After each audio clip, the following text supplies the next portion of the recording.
As part of our series called The Deep Standard, we've been exploring more conscious and kinder ways that we can operate as a business and also as consumers ourselves.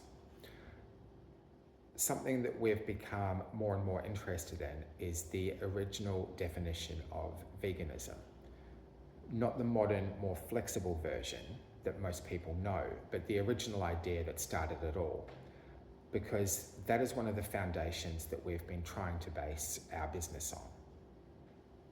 In 1944, Donald Watson and a small group of people created the word vegan. They wanted something clearer than just being vegetarian, something that rejected the use of animals altogether. But it wasn't until a few years later that Leslie J. Cross gave veganism its clearest and most powerful definition. In 1951, he wrote that veganism should mean the doctrine that man should live without exploiting animals. He described it as a doctrine of freedom, an attempt to free both humans and animals from the false belief that we have the moral right to use other living beings for our own ends. This wasn't just about reducing harm or making exploitation more acceptable. It was about ending the idea of exploitation itself. Animals were not meant to be treated as resources, not for food, not for clothing, not for materials, not for anything.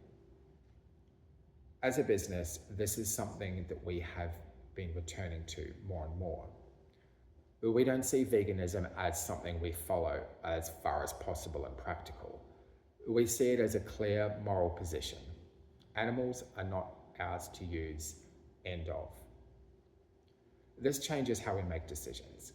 It's why we won't use animal-derived materials, even if they've been presented to us as traditional or sustainable. It's why we look for alternatives that don't require animal use at all, rather than finding more acceptable ways to continue using them. It's also why transparency matters so much to us. If we're serious about these principles, we need to be willing to show our workings, the choices we make, the suppliers we work with, and the areas where we're still learning. Because we're not claiming perfection. We're still searching for better materials and processes, but we start from a different place. We start from the position that animals are not resources for human use.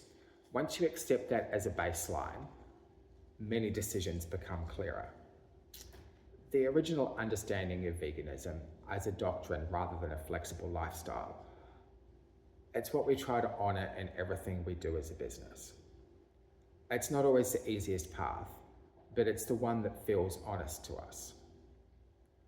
We believe that ethical luxury should be built on this kind of clarity, not on convenience or compromise, but on a consistent refusal to treat animals as something we're entitled to use.